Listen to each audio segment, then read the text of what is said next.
Good morning बच्चों, मैं हूं धर्मेंद्र। स्वागत है आपका आपके अपने YouTube channel RD science circle में। बच्चों, हम देख रहे थे बिहार बोर्ड का एनुअल एग्जामिनेशन 2021 के केमिस्ट्री के ऑब्जेक्टिव प्रश्नों का हल, जिसमें फर्स्ट वीडियो आपको दे दिया गया है, जिसमें प्रश्न 1 से लेकर के 25 तक के प्रश्नों का हल आपको दिया गया है। काफ़ी विस्तार में वीडियो है। सेकेंड वीडियो भी आपको अपलोड करके 26 से 50 तक के प्रश्नों का हल करवा दिया गया है। ये थर्ड वीडियो 2021 के लिए हो रहा है, जिसमें हम देखेंगे क्वेश्चन नंबर 51 से लेकर के 70 तक के ऑब्जेक्टिव प्रश्नों का हल। सभी वीडियोस काफ़ी विस्तार में हैं, तो आप ये निश्चित करें कि एग्ज़ाम हॉल में जाने से पहले, मैं बार बार कह रहा हूँ कि एग्ज़ाम हॉल में जाने से पहले आप सभी वीडियोस को काफ़ी अच्छे तरीके से देख लीजिए, ताकि आप अपने एग्ज़ाम के ऑब्जेक्टिव प्रश्नों के हल के दौरान 35 में 35 नंबर क्या ले सकें, है ना। तो आइए आज देखते हैं थर्ड वीडियो 2021 का, जिसमें हम प्रश्न 51 से लेकर के 70 तक के प्रश्नों का हल देखेंगे।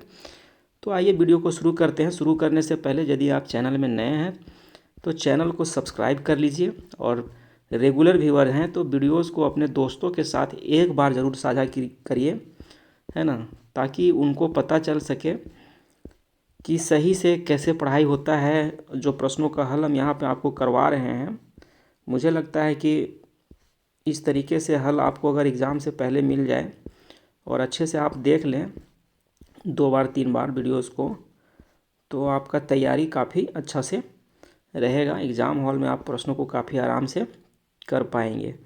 तो देखिए 51 नंबर प्रश्न को देखते हैं। 50 तक सेकेंड वीडियो में हो गया था, 51 नंबर को देखते हैं कि भौतिक अधिशोषण में लगभग ऊष्मा उत्सर्जित होती है किसमें? किलो जूल पर मोल में। दो बात पूछा गया है कि जो फिजिकल एब्जॉर्प्शन है उसमें ऊष्मा कितना उत्सर्जित होता है, किसमें यूनिट में? किलो जूल पर मोल में। तो याद रखिएगा कि यदि फिजिकल एब्जॉर्प्शन में ऊष्मा उत्सर्जित होने का बात बोले तो 20 से 40 किलो जूल पर मोल, 20 से 40 किलो जूल पर मोल जो है वो ऊष्मा उत्पन्न होता है किसमें? फिजिकल एब्जॉर्प्शन में। क्लियर है। यदि देखिए प्रश्न को यहाँ पे भौतिक में पूछा तो हम 20 से 40 किए। यदि रासायनिक पूछ देता कि रासायनिक अधिशोषण में कितना ऊष्मा उत्सर्जित होती है, तो आपको याद रखना है कि 80 से 240 किलो जूल पर मोल। याद रहेगा बिल्कुल ये चीज़ें। देखिए यहाँ पे भौतिक में पूछा गया है, अगर रासायनिक में पूछ ले तो 80 से 240 किलो जूल पर मोल ऊष्मा जो है वो रासायनिक अधिशोषण में यानी केमिकल एब्जॉर्प्शन में उत्सर्जित होता है। ठीक है। दूसरी बात है, अगर इससे जुड़ा हुआ तथ्य हम आपको बता दें तो जो भौतिक अधिशोषण है वो वीक वंडरवाल फोर्स के फॉर्मेशन के कारण होता है। किसके कारण? Weak Van der Waals force. Van der Waals force जो भौतिक अधिशोषण है यानी फिजिकल एब्जॉर्प्शन है वो किसके कारण होता है? वीक वंडरवाल फोर्स के कारण, है ना। इसीलिए इसमें जो भौतिक अधिशोषण है उसमें क्या बनता है? मल्टी लेयर बनता है, एक से अधिक लेयर में एब्जॉर्प्शन यानी अधिशोषण होता है ना, एक से अधिक लेयर में। जबकि यदि केमिकल एब्जॉर्प्शन का बात करें तो उसमें एक केमिकल बॉन्ड के फॉर्मेशन क्या बनता है? बॉन्ड बनता है ना। बॉन्ड बनता है किसके किसके बीच में? तो एड्जॉर्बेट और एड्जॉर्बेंट के बीच में सर बॉन्ड बनता है ना, जिसके कारण केमिकल बॉन्ड बनने के कारण वहाँ पे एड्जॉर्प्शन होता है किसमें? केमिकल एड्जॉर्प्शन में। और यदि बात करें कि उसमें कितना लेयर बनता है तो सिंगल, एकमात्र लेयर किसमें बनता है? तो केमिकल एड्जॉर्प्शन में। जैसे ये अगर एड्जॉर्बेंट है, इसके ऊपर अगर कोई चिपकेगा, अधिशोषण होगा तो एकमात्र लेयर बना के अधिशोषण होगा। ठीक है, ये बात को याद रखिएगा। ठीक है। भौतिक अधिशोषण में मल्टी लेयर, एक से अधिक सतह बनता है, जबकि रासायनिक अधिशोषण में सिर्फ एक लेयर बनता है। ऊर्जा से रिलेटेड भी बता दिए कि भौतिक अधिशोषण में 20 से 40 किलो जूल पर मोल और रासायनिक में 80 से 240, याद रहेगा, किलो जूल पर मोल। अब मुझे लगता है कि इस प्रश्न से जुड़ा हुआ कोई भी फैक्ट आएगा तो आप आसानी से कर सकते हैं। नेक्स्ट प्रश्न को देखते हैं 52 को, कि SN2 क्रियाविधि में निर्माण होता है। तो SN2 जो रिएक्शन है, जो भी SN2 रिएक्शन होगा उसके मैकेनिज्म में ट्रांजिशन स्टेट यानी संक्रमण अवस्था का निर्माण होता है। किसका? संक्रमण अवस्था का। याद रखिए, यदि आपसे पूछा जाए कि SN2 में क्या निर्माण होता है तो ट्रांजिशन स्टेट। ठीक है। यदि आपसे पूछा जाए कि SN1 में क्या निर्माण होता है तो कार्बोकेटायन यानी कार्बोधन आयन, ये SN1 में और ये SN2 में। एकदम बिल्कुल चीज़ें क्लियर होना चाहिए। अब मैं बता रहा हूँ इससे जुड़ा हुआ चीज़, जो SN1 अभिक्रिया है न्यूक्लियोफिलिक सब्स्टिट्यूशन थ्रू यूनिमॉलिकुलर, और SN2 है जो बायमॉलिकुलर है। SN2 में जो रेट ऑफ रिएक्शन है वो दोनों पे डिपेंड करता है। किस पे? तो सबस्ट्रेट पे और रिएक्टेंट पे, है ना। जबकि SN1 में जो रेट ऑफ रिएक्शन है वो सिर्फ और सिर्फ किस पे डिपेंड करता है, जो प्रोपोर्शनल होता है रेट, वो प्रोपोर्शनल किसके होता है, तो सर सबस्ट्रेट के, सिर्फ और सबस्ट्रेट, यानी रिएजेंट जो आएगा बेस उस पर डिपेंड नहीं करेगा। एक ही मॉलिक्यूल पे डिपेंड करता है, इसीलिए इसको SN1 कहते हैं। यहाँ सबस्ट्रेट और रिएजेंट दोनों पे डिपेंड करता है, यानी 2 मोल पे डिपेंड करता है, दोनों मॉलिक्यूल पे, इसीलिए इसको SN2 कहते हैं। क्लियर है। इसके अलावा यदि बता दें कि SN2 में हम तो बता ही दिए कि कार्बोकेटायन का फॉर्मेशन SN1 में होता है, ट्रांजिशन स्टेट का फॉर्मेशन SN2 में होता है। बिल्कुल किसी प्रकार का कोई डाउट नहीं होना चाहिए, है ना। SN2 में जो है वो कन्फिग्रेशन का क्या हो जाता है, इन्वर्जन हो जाता है ट्रांजिशन स्टेट के फॉर्मेशन के कारण। देखिए ट्रांजिशन स्टेट बनाता कैसे है वो भी बता दे रहे हैं, कि जैसे इधर H है, इधर H है, इधर H है, तो बेस इधर से आता है, उसी तरीके से इधर से जो है लिविंग ग्रुप आउट होता है। बेस इधर से एंट्री करेगा और लिविंग ग्रुप धीरे धीरे बाहर निकलेगा, और इसी को बोला जाता है ट्रांजिशन स्टेट। जो बच्चे अभिक्रिया को पढ़े होंगे वो समझ गए होंगे। और यदि कार्बोकेटायन की बात करें तो कार्बोकेटायन इस तरीके से निर्माण करता है, किसमें, SN1 में कार्बोकेटायन बनाता है जो कार्बन पे प्लस। ठीक है, तो ज़्यादा समय नहीं लेते हुए ये चीज़ आप समझ गए कि SN1 में कार्बोकेटायन, SN2 में ट्रांजिशन स्टेट। चूँकि हमसे पूछा गया है SN2 के बारे में, तो आंसर हमारा बी सही होगा। नेक्स्ट प्रश्न 53 को देखिए, निम्नलिखित में से कौन सा यौगिक जल में विलय है। तो देखिए सबसे पहले दिया गया है क्लोरोफॉर्म, उसके बाद है डाई इथाइल ईथर, उसके बाद है कार्बन टेट्राक्लोराइड, और यहाँ पे है इथाइल अल्कोहल। तो देखिए ये प्रश्न रिपीट है ना, ये प्रश्न भी रिपीटेड है। रिपीटेड क्या है कि जो यहाँ पे ये आपको दिख रहा है क्लोरोफॉर्म, ये नॉन पोलर है। क्या होता है, नॉन पोलर। और ये भी जो है कार्बन टेट्राक्लोराइड, ये भी नॉन पोलर है, और ईथर भी जो है वो एक नॉन पोलर सॉल्वेंट है। याद रखिए क्या बता रहे हैं। जो यहाँ पे तीनों चीज़ को देखिए, फर्स्ट में जो बोले क्लोरोफॉर्म, ये भी नॉन पोलर है, ये भी नॉन पोलर है, ये भी नॉन पोलर है। तो जो नॉन पोलर है वो नॉन पोलर में ही घुलेगा, है ना, नॉन पोलर में ही घुलेगा। जबकि अल्कोहल यहाँ पे है, आपको याद है कि यदि अल्कोहल पानी में नहीं घुलेगा, जल में नहीं घुलेगा, तो अल्कोहल का पैग बनेगा, पियक्कड़ लोग कैसे पिएगा जी। ये बात सोचने वाला है ना बात, कि यदि अल्कोहल पानी में नहीं घुलेगा तो पैग बना के जो है शराबी वो कैसे पिएगा शराब को, यानी घुलता होगा। और घुलता कैसे है, अल्कोहल पानी में घुलता कैसे है, तो सर अल्कोहल जो है वो पानी के साथ हाइड्रोजन बॉन्ड बनाता है। क्या बनाता है सर, हाइड्रोजन बॉन्ड का निर्माण करता है कौन, अल्कोहल। इसीलिए जल के साथ यानी H2O के साथ ये चीज़ घुल जाता है। जबकि सर ये सभी के सभी क्या हैं, नॉन पोलर हैं। तो नॉन पोलर होने के कारण जल एक किस प्रकार का सॉल्वेंट है बताइए। जो जल है सर वो एक पोलर सॉल्वेंट है। कैसा है, पोलर।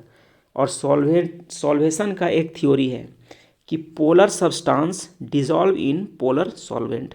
फिर से सुनिएगा कि जो कंपाउंड पोलर होंगे वही पोलर में घुलेंगे, जो नॉन पोलर होंगे वो नॉन पोलर में घुलेंगे।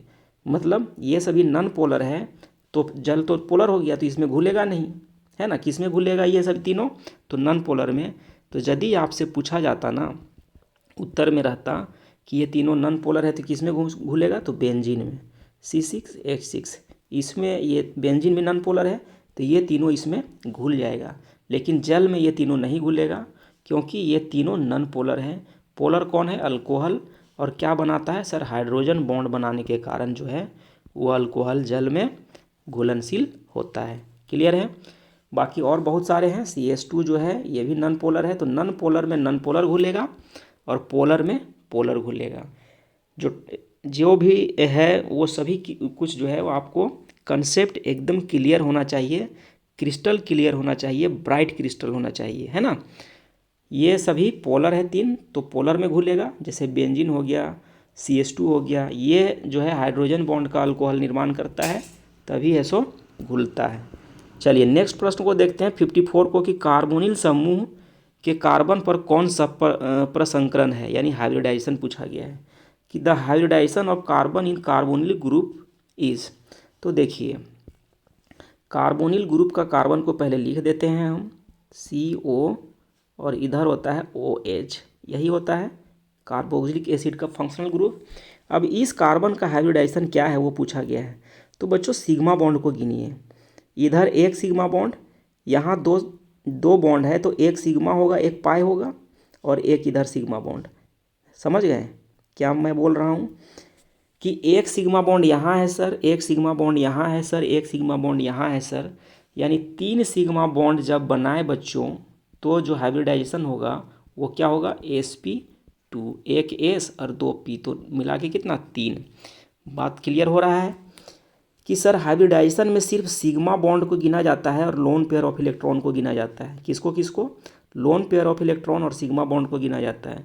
तो जब कार्बोक्सिलिक एसिड का सर हम स्ट्रक्चर खींचते हैं ऐसे, तो यहाँ पे एक सिग्मा बॉन्ड दिखा, इधर 2 बॉन्ड डबल बॉन्ड में एक सिग्मा एक पाई, और एक इधर से है सिग्मा, तो 1 2 3 सिग्मा, यहाँ पे लोन पेयर 0 है, 3 सिग्मा बॉन्ड और 0 लोन पेयर रहे, तो क्या होगा सर हाइब्रिडाइजेशन, sp2। एकदम बहुत ही क्लियर होना चाहिए कि सर sp2 इस कार्बन का हाइब्रिडाइजेशन क्या होगा, sp2।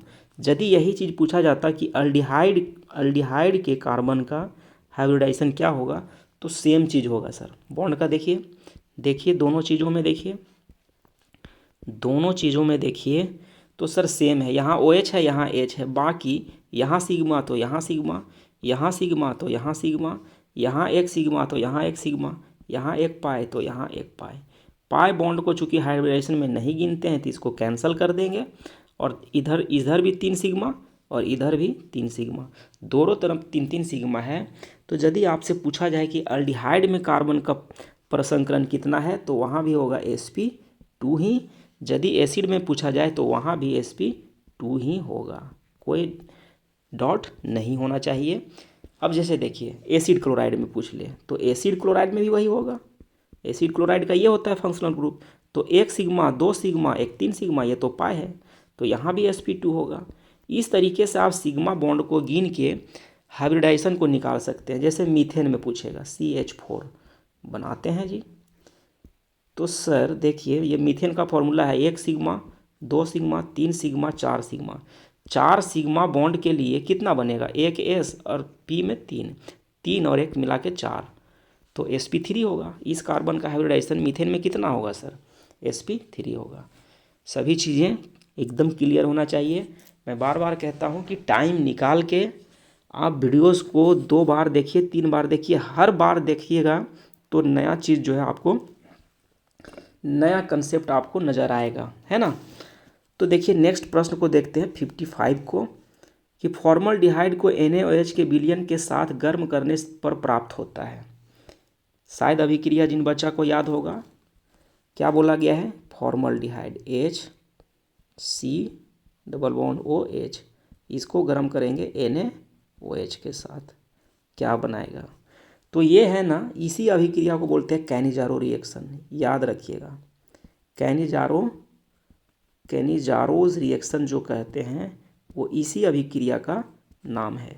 तो यहाँ बनेगा क्या, अल्कोहल बनेगा, एक कार्बन वाला अल्कोहल मतलब CH3OH, और एक बनेगा सोडियम फॉर्मेट, क्या बनेगा HC≡ONA। देखिए इस बात को बहुत बारीकी से समझिए। इस अल्डिहाइड का 2 मोल लेते हैं, कितना मोल सर, 2 मोल। तो 2 मोल अल्डिहाइड, 1 मोल जो है जिसका ऑक्सीडेशन होता है वो फॉर्मेट बनता है सोडियम फॉर्मेट, और जिसका रिडक्शन होता है वो अल्कोहल बनता है। यानी रिडक्शन और ऑक्सीडेशन की प्रक्रिया दोनों साथ साथ होता है, तो उसको हम लोग बोलते हैं कि डिस्प्रोपोर्शनेशन रिएक्शन होता है।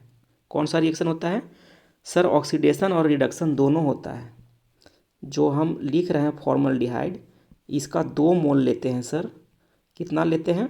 2 मोल। 2 मोल सर सोडियम हाइड्रोक्साइड के साथ जब अभिक्रिया होगा तो 1 मोल जिसका रिडक्शन होगा वो अल्कोहल बनेगा सर, CH3OH, और 1 मोल जिसका रिडक्शन होगा वो सर बनेगा सोडियम फॉर्मेट। ये चीज़ बनेगा Na पर प्लस O पे माइनस, ये सोडियम फॉर्मेट है और ये मिथाइल अल्कोहल है। समझ गए? और इस अभिक्रिया को बोलते हैं कानिजारो रिएक्शन। अब आपको कानिजारो अभिक्रिया से ये भी प्रश्न रिपीटेड है।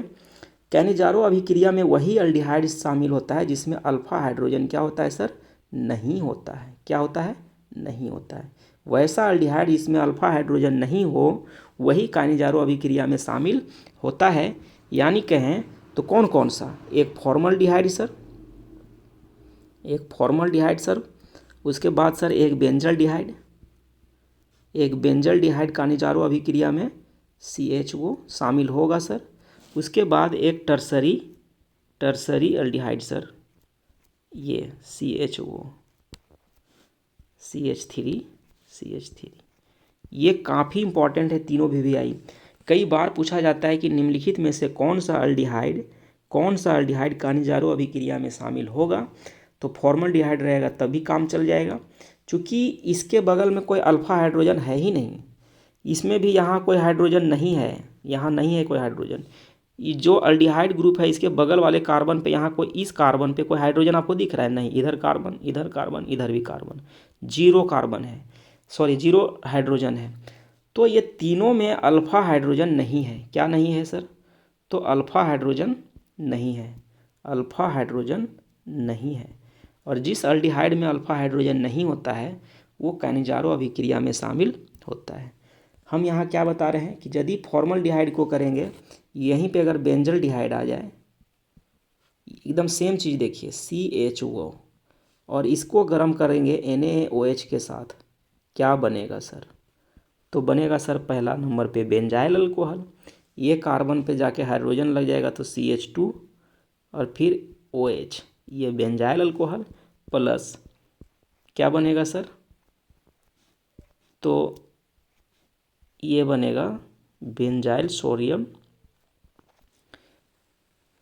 है ना, सोडियम बेंजोएट बनेगा सर, Na पर प्लस। समझ गए? इसका रिडक्शन हुआ तो बेंजाइल अल्कोहल बना, इसका ऑक्सीडेशन हो गया तो क्या बना? सोडियम बेंजोएट, है ना। एकदम क्लियर होना चाहिए ये चीज़ें। तो यहाँ पे फॉर्मल्डिहाइड था तो क्या बनेगा हमारा? Methyl alcohol. C नंबर हमारा ऑप्शन सही होगा, C नंबर सही होगा, कोई भी डाउट नहीं होना चाहिए। ठीक है। क्वेश्चन नंबर 56 है सर कि अभिक्रिया C6H5 N triple bond NCl minus का एसिडिक हाइड्रोलिसिस करने पर क्या उत्पाद देता है ना।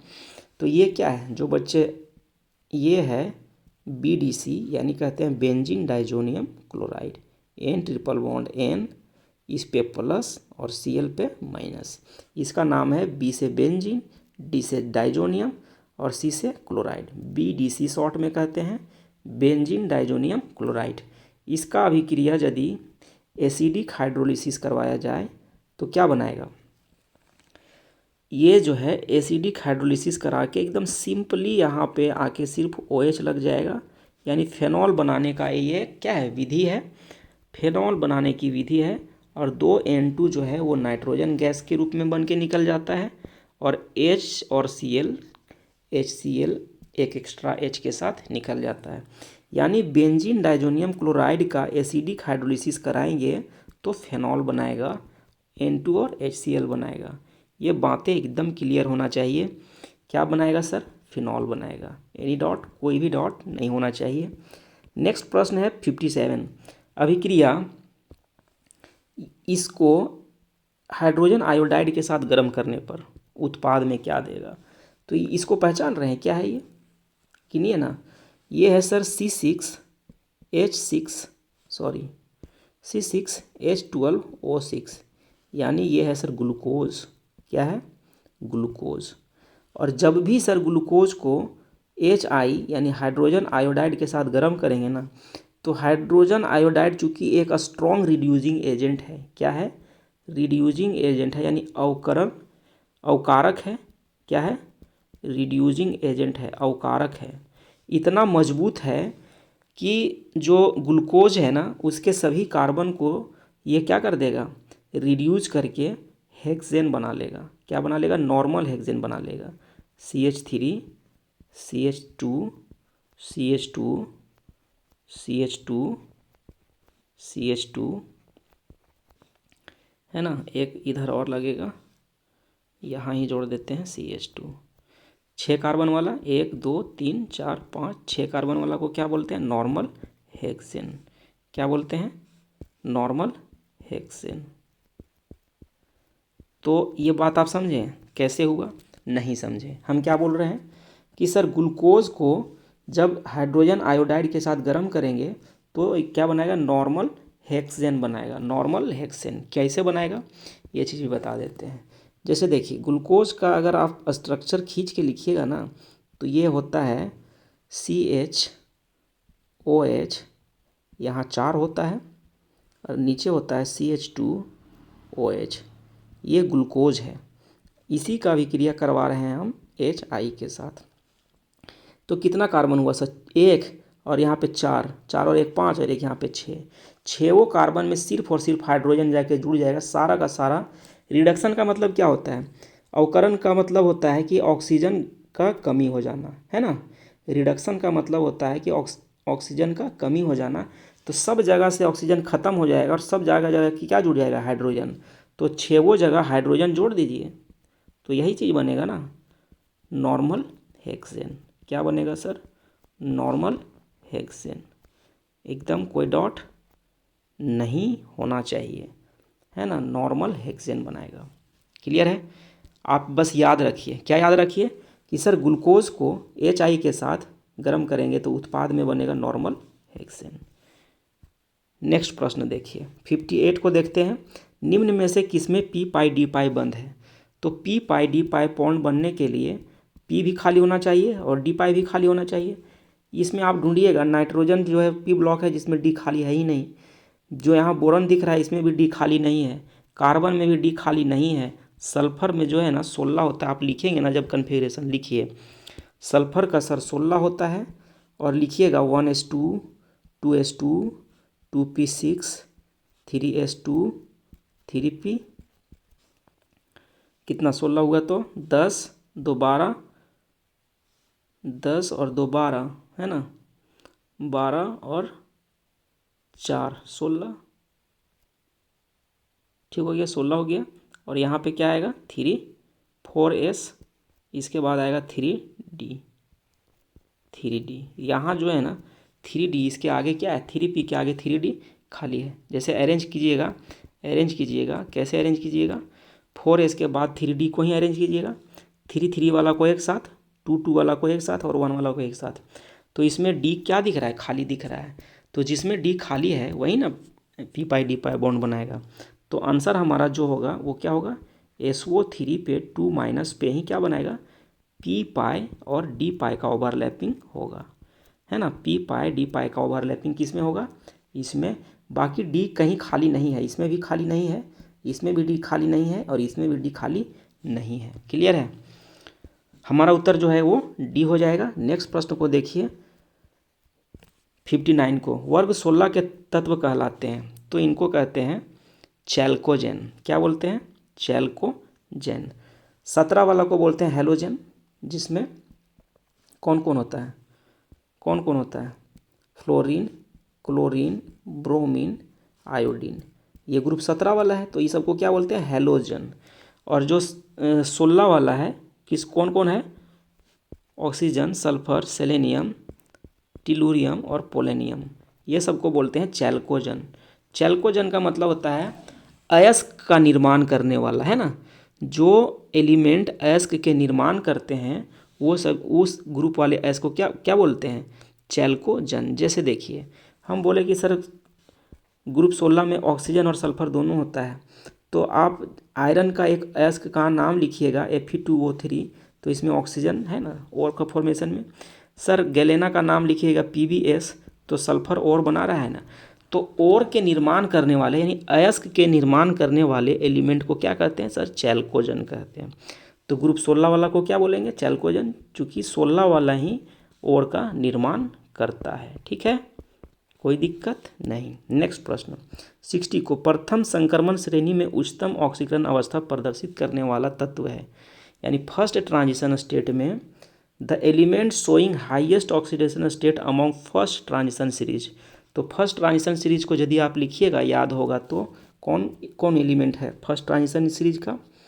3D सीरीज वाला में स्कैंडियम, टिटेनियम, विनाडियम है ना, उसके बाद क्रोमियम, मैग्नीज, फेरस यानी आयरन, कोबाल्ट, निकेल है ना, उसके बाद कॉपर, उसके बाद जिंक। ये 10 हो गया। 1 2 3 4 5 6 7 8 9 10। जो फर्स्ट ट्रांजिशन एलिमेंट में है वो यही 10 एलिमेंट है। और 10 में सबसे ज़्यादा जो ऑक्सीडेशन स्टेट शो करता है वो मैग्नीज, कितना आपको याद होगा सर? +7। तो मैग्नीज का +7 सबसे अधिक ऑक्सीडेशन स्टेट इन 10 में। इन 10 में सबसे ज़्यादा हाईएस्ट ऑक्सीडेशन स्टेट कौन शो करता है? मैग्नीज +7। आपको याद होगा पोटासियम पर मैग्नेट लिखिएगा KMnO4। यदि यही प्रश्न पूछ ले आपसे कि KMnO4 में मैग्नीज का ऑक्सीडेशन स्टेट कितना है, तो +7। कैसे सर? तो एक ऑक्सीजन के ऊपर कितना होता है चार्ज वैलेंसी सर? -2। तो 4 से गुना कीजिएगा तो कितना होगा? 4 दूनी 8, -8 हुआ। -8 में पोटासियम पर 1 प्लस चल जाएगा सर, तो यहाँ पे कितना बचेगा? 7। तो इस -7 को कौन बैलेंस करेगा? यही ना। नहीं समझे? बिल्कुल नहीं समझे। नहीं समझे तो हम हैं कि कैसे निकाला जाता है ना। इसको तोड़ लीजिए आयन में, K पर प्लस टूटेगा सर, उसके बाद सर MnO4 पे एक माइनस टूटेगा। इसको X मान लीजिए जिसका निकालना है, +4 है तो 4, एक ऑक्सीजन पे -2 बराबर, जितना माइनस है बराबर के इधर लिखिए। तो देखिए यहाँ पे X 4 दूनी -8 बराबर -1 इधर, X = -1 और इस -8 को इधर करिएगा तो हो जाएगा +8। तो X बराबर 8 में से 1 घट जाएगा तो +7। क्लियर है? अब तो क्लियर हो गया होगा कि सर मैग्नीज +7 ऑक्सीडेशन स्टेट सबसे अधिक शो करता है। कौन सर? मैग्नीज। कितना? तो +7। एक उदाहरण हम देखें सर, पोटासियम KMnO4 पर मैग्नेट, इसको बोलते हैं पोटासियम पर मैग्नेट में मैग्नीज का +7 ऑक्सीडेशन स्टेट है। क्लियर? नेक्स्ट प्रश्न 61 को देखिए, निम्नलिखित में से किस तत्व में 4F ऊर्जा स्तर क्रमिक रूप से भरता है? In which of the following element 4F energy level is gradually filled? तो देखिए 4F एक सीरीज है और एक 5F है, दो ही तो है F वाला, एक 4F है एक 5F है। 4F वाला जो भरता है उसको बोलते हैं लेंथेनाइड। क्या बोलते हैं? लेंथेनाइड। और 5F जिसमें भरता है उसको बोलते हैं एक्टिनाइड। दोनों को याद रखिए।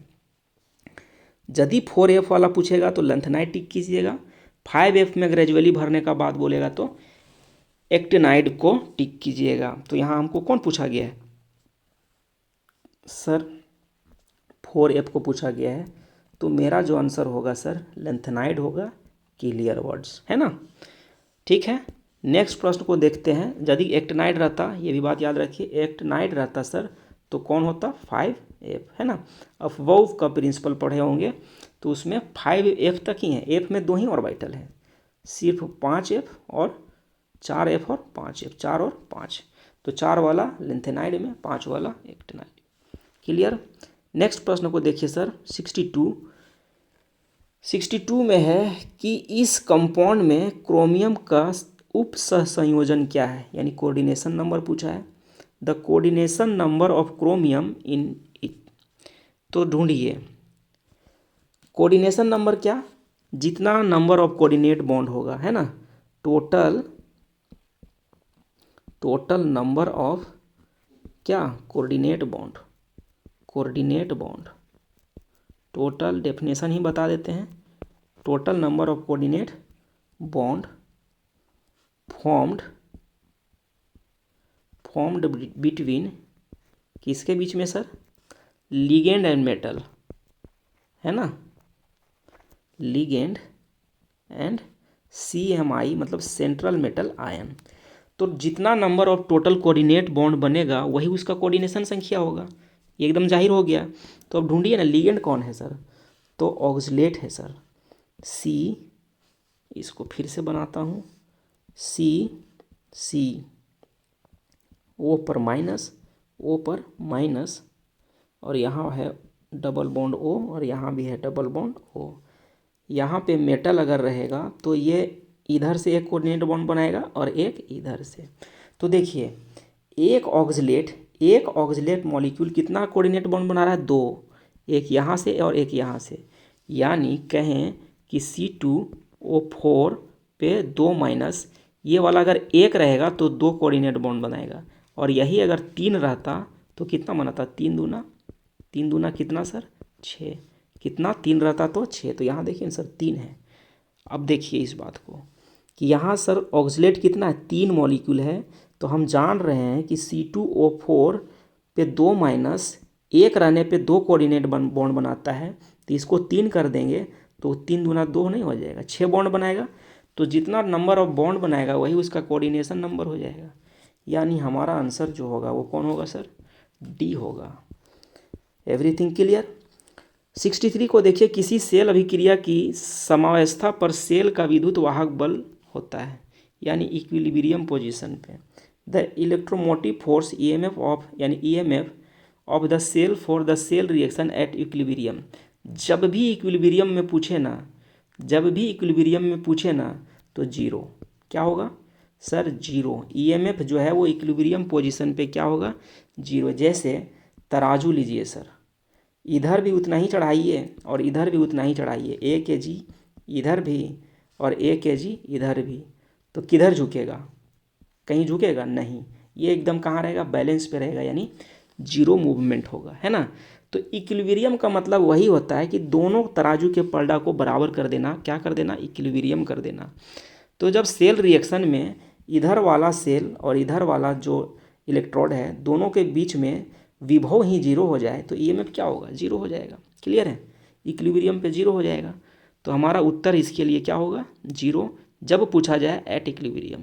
ठीक है, नेक्स्ट प्रश्न को देखिए। 64 है। 64 क्या है सर, कि यहाँ पे लिया गया है बेंजीन पे हेलो बेंजीन लिया गया है, इसका 2 मॉलिक्यूल, और इसको अभिक्रिया करवाया गया है 2 मॉलिक्यूल ऑफ सोडियम के साथ। तो देखिए ना, जो हेलो एल्केन्स होते हैं या हेलो एरिन्स होते हैं उनको जब सोडियम के साथ अभिक्रिया कराया जाता है तो ये 2 मोल आपस में क्या हो जाते हैं, चिपक जाते हैं, ऐसे ऐसे आके चिपक जाते हैं, 2 रिंग आपस में चिपक जाते हैं। याद आपको ये रखना है कि यहाँ यदि रिंग वाला हेलो एरिन्स है, ये क्या है, एरिन्स है, एरिन्स है, जब एरिन्स रहेगा तब इसको बोलते हैं फिटिग अभिक्रिया। क्या बोलते हैं सर, फिटिग अभिक्रिया, A नंबर होगा। जब एरिन्स रहेगा, तीनों बात बता देते हैं, एक तो ये हो गया, दूसरा ऐसा रहता कि सर एक रहता हेलो एरिन्स प्लस एक रहता RH, उसके बाद रहता सोडियम, है ना।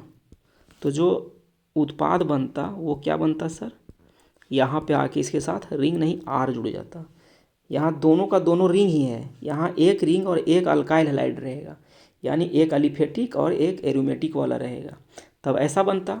एक हो सकता था सर कि दोनों मॉलिक्यूल क्या रहे, अलिफेटिक ही रहे और 2 सोडियम मोल रहे, तो क्या बनता सर, ये रिपीट कर जाता R और R, है ना। देखिए बिल्कुल क्या आसान है, यदि दोनों रिंग रहे, यहाँ रिंग रहेगा, दोनों दो मोल रिंग रहेगा तो दोनों रिंग आपस में सट जाएगा, 2 में से एक रिंग और एक अलिफेटिक रहेगा तो ये वाला सिर्फ अल्काइल ग्रुप यहाँ पे रिंग के साथ जुड़ जाएगा, और दोनों अल्काइल ही रहे तो R और R रिपीट करेगा।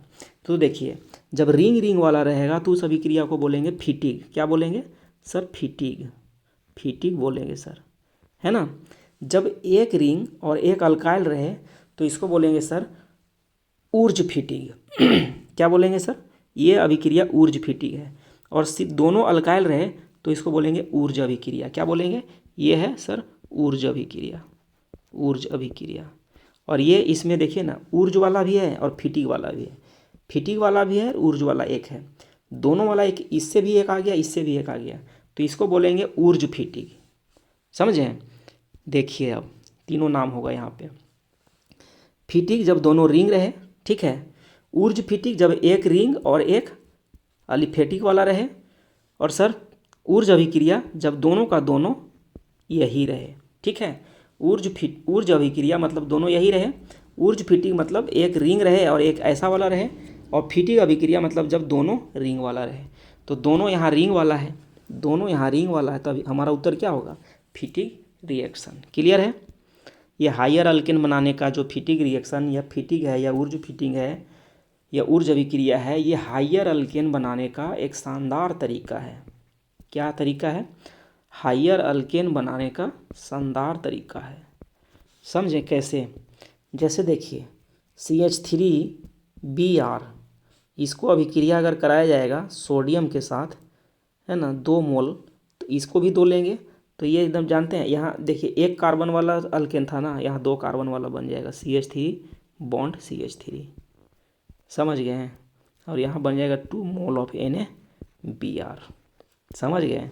ये यहाँ देखिए ना, एक कार्बन था, यहाँ 2, हायर नहीं बना, एक बढ़ के बन गया, मतलब इससे बढ़ के बना तो एक अधिक वाला बना।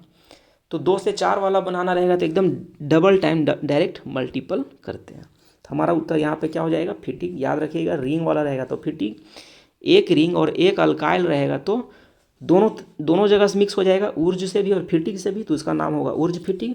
और दोनों अल्काइल रहेगा तो सिर्फ ऊर्ज अभिक्रिया। नेक्स्ट प्रश्न को देखिए 65। फिनॉल को सेलिसल डिहाइड में निम्नलिखित में से किस अभिक्रिया के द्वारा परिवर्तित किया जाता है ना। ये पूछा गया है कि फिनॉल को, देखिए ना, अभिक्रिया ही हम लिखते हैं। क्या लिखते हैं? कि फिनॉल को, ये है सर फिनॉल OH, फिनॉल को सेलिसल डिहाइड में निम्नलिखित में से किस अभिक्रिया के द्वारा परिवर्तित किया जाता है। तो जानते हैं फिनॉल से सेलिसल डिहाइड बनाने का जो मस्त मेथड है ना, उसको बोलते हैं कोल्बे अभिक्रिया। क्या बोलते हैं? कोल्बेस अभिक्रिया बोलते हैं। क्या बोलते हैं? कोल्बेस अभिक्रिया। क्या है अभिक्रिया वो देख लेते हैं। तो सर ये है फिनॉल, ये है फिनॉल, इसका अभिक्रिया कराएंगे सर किसके साथ? कार्बन डाइऑक्साइड के साथ। सर किसके साथ? कार्बन डाइऑक्साइड के साथ। किसके उपस्थिति में सर? NaOH की बेस के उपस्थिति में। तो क्या बनाएगा सर? सबसे पहले बनाएगा सर ये चीज़ कि सर फिनॉल और यहाँ पे सोडियम का सॉल्ट, O पे माइनस और सोडियम पे प्लस। फिर इसको एक बार हाइड्रोलिसिस करेंगे ना सर, किसके साथ? एसिडिक हाइड्रोलिसिस, यानी H2SO4 के साथ। बस और क्या बन गया? जो चीज़ हमको बनाना था OH, और यहाँ बनेगा सर CHO। इसी को बोलते हैं सेलिसल डिहाइड। क्या बोलते हैं इसको? सेलिसल डिहाइड। क्या बोलते हैं? सेलिसल डिहाइड। और इस पूरा अभिक्रिया को बोलते हैं कोल्बे अभिक्रिया। फिनॉल का अभिक्रिया पहले कार्बन डाइऑक्साइड से, किसके उपस्थिति में? NaOH की उपस्थिति में, तो ये चीज़ बनाता है। फिर इसको हम एसिडिक हाइड्रोलिसिस करते हैं तो सर सेलिसल डिहाइड बनाता है। और इस पूरा अभिक्रिया को बोलते हैं कोल्बे अभिक्रिया। क्या बोलते हैं? कोल्बे अभिक्रिया। क्या बनता है कोल्बे अभिक्रिया से? तो सर सेलिसल डिहाइड बनता है। कहाँ से बनता है सर? तो फेनॉल से बनता है। क्लियर है? चलिए नेक्स्ट प्रश्न देखते हैं 66। प्राथमिक एमीन की पहचान किसके द्वारा की जाती है? ढूंढिए कि जो प्राइमरी अमीन है सर, उसका पहचान किससे करेंगे, है ना। पूछा जा रहा है प्राइमरी अमीन का टेस्ट किससे करते हैं। तो सर क्लोरोफॉर्म और KOH के साथ जब अभिक्रिया कराएंगे ना, तो जो है वो बनाता है क्या? आइसोसाइनाइड। एकदम एक तरीके का पंजेंट स्मेल का गैस बनाता है, और उसी से पता करते हैं कि वो प्राइमरी है। और इस पूरा टेस्ट को बोलते हैं, क्या बोलते हैं? तो कार्बाइल अमीन टेस्ट बोलते हैं सर। क्या कहते हैं, जैसे एक बता ही देते हैं कि NH2 ये क्या है, 1 डिग्री अमीन है। अगर ये 1 डिग्री अमीन है तो इसका अभिक्रिया करवाएंगे ये दोनों से, CH Cl3 प्लस KOH के साथ, तो क्या बनाएगा सर, RNC। ये क्या है सर, तो अल्काइल आइसोसाइनेट है ना, अल्काइल आइसोसाइनेट है। और भी बनाएगा, क्या बनाएगा सर, तो KCl बनाएगा।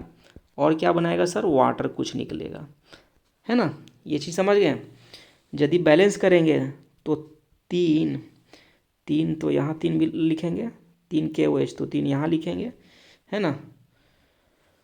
और हमको लगता है कि 3 दूनी 6, 3 है ना, 3 दूनी 6 और 2 1 3 और 3 6 हाइड्रोजन हो गया, 3 K और 3 K हो गया, 3 ऑक्सीजन तो 3 ऑक्सीजन हो गया। चलिए सब कुछ बैलेंस हो गया। तो इस तरीके से 3 करेंगे तो बैलेंस हो जाएगा। और इस अभिक्रिया को बोलते हैं सर, क्या बोलते हैं, तो कार्बाइल अमीन, कार्बाइल क्या बोल रहे हैं, कार्बाइल अमीन रिएक्शन। कार्बाइल अमीन टेस्ट ये बोलते हैं या रिएक्शन बोलते हैं, दोनों लिख सकते हैं। कार्बाइल अमीन टेस्ट, है ना। कार्बाइल अमीन टेस्ट से क्या टेस्ट करते हैं, प्राइमरी अमीन। बात नहीं समझ में आया तो हम समझाते हैं।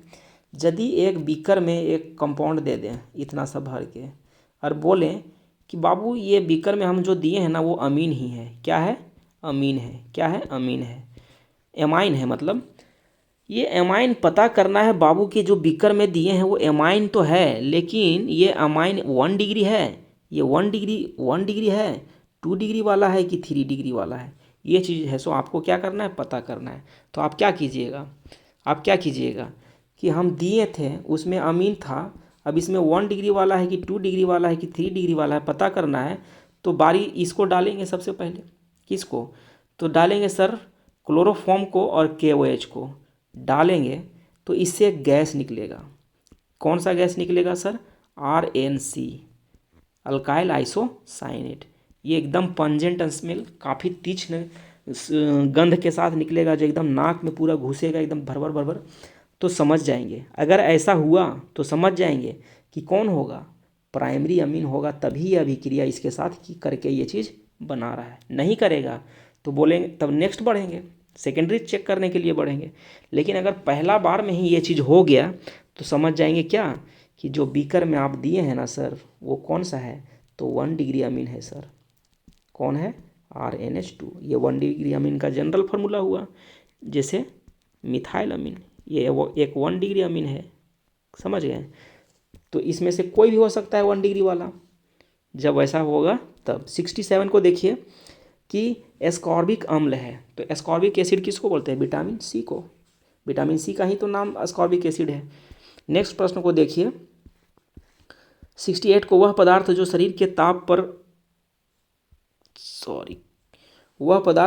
के ताप को कम करता है कहलाता है, जबरनासी या एंटीपायरेटिक। अरे जो बुखार को कम करता है, जब शरीर का टेम्परेचर हम लोग को कहते हैं 102 डिग्री है, सो बुखार चल गया, तो क्या खाते हैं, एंटीपायरेटिक खा लेते हैं। एंटीपायरेटिक मतलब तुम लोग तो एकदम जानता है, घरेलू एंटीपायरेटिक PCM, पैरासीटामोल खा लिए हैं, बुखार कम हो गया। मतलब क्या, शरीर का तापमान 102 था, तुरंत 98 पे आ गया, नहीं कंट्रोल हो गया। तो जबरनासी यानी शरीर के तापमान को कम करने वाला जो है वो कौन है, एंटीपायरेटिक है। ठीक है, कमेंट पे बताइए। तो आप, यदि आप, ये प्रश्न रिपीटेड है, एकदम रिपीटेड है 100%। तो एनालिसिक किसको कहते हैं और एंटीबायोटिक किसको कहते हैं, ये चीज़ आप कमेंट में बताइए, है ना। कि एनाल्जेसिक जो होता है सर, वो होता है, एनाल्जेसिक सर दर्द की दवा होता है सर, और एंटीबायोटिक सर एंटीबैक्टीरियल कैपेसिटी के साथ जो दवाएं बनाया जाता है। 69 को देखिए, रावा में जब इलेक्ट्रॉन ऋणायन द्वारा खाली स्थान में पकड़ लिया जाता है तब कौन सा यहाँ पे क्या लिखा हुआ है, हाँ डिफेक्ट है ना, दोष लिखा हुआ है, दोष होता है। इंग्लिश वाला प्रश्न को देखिए सर, कि विच when an electron occupies the empty space of negatively charged ion then the defect in crystal is. तो देखिए, यदि नेगेटिव वाला के जगह पे कोई इलेक्ट्रॉन आ जाए तो उसको बोलते हैं एफ सेंटर। क्या बोलते हैं? F centre. आपको पता होगा कि यदि नेगेटिव वाला के जगह पे नेगेटिवली चार्ज वाला आयन के पास कोई इलेक्ट्रॉन आके बैठ जाए तो इसको बोलते हैं एफ सेंटर। और इस एफ सेंटर के कारण क्या होता है? क्रिस्टल में कलर का फॉर्मेशन होता है। क्या होता है सर? कलर का फॉर्मेशन होता है। एफ सेंटर को जो है, एफ सेंटर को फॉरबे सेंटर कहते हैं। पूरा नाम अगर आप जानना चाहें कि एफ मतलब क्या है तो फॉरबे सेंटर बोलते हैं। और इस एफ सेंटर के कारण क्रिस्टल में क्या होता है? तो सर रंग का निर्माण होता है सर, कलर का फॉर्मेशन हो जाता है। जैसे नमक को भूंजिए ना सर तवा में, तो दिखिएगा कि उसमें जो है सो हल्का हल्का येलोइस कलर आएगा। और वो येलोइस कलर किस लिए है वो कमेंट करके बताइएगा कि नमक को गर्म करने से उसका कलर येलो क्यों हो रहा है। क्योंकि नमक तो एक क्रिस्टल है ना सर, क्रिस्टल। तो गर्म करने से सर वाइट नमक थोड़ा सा येलो हो जाता है। क्यों होता है सर? तो होता है एफ सेंटर के निर्माण के कारण। नेक्स्ट प्रश्न 70 को देखिए, इसको समझ गए। नेगेटिव वाला के पास जब इलेक्ट्रॉन ऑक्यूपाई कर ले जगह तो उसको एफ सेंटर कहते हैं। 70 एंड लास्ट प्रश्न है, Ca यानी कि कैल्शियम नाइट्रेट में वांट हॉफ गुणांक होता है। तो सर कैल्शियम नाइट्रेट को आयन में तोड़िए, NO3 का होल 2 आयन में तोड़िए तो Ca पर 2 प्लस NO3 पे 1 माइनस। क्लियर है? कितना? यहाँ 2, ये 2, तो 1 और 2 3, टोटल आयन की संख्या कितना? 3। तो जो वांट ऑफ फैक्टर है वो total number of ion produce, यानी कि 100% आयोनाइज जब किसी कंपाउंड को करेंगे और वो जितना नंबर ऑफ आयंस बनाएगा वही उसका क्या होगा? Want of factor. तो कितना बना रहा था? 3।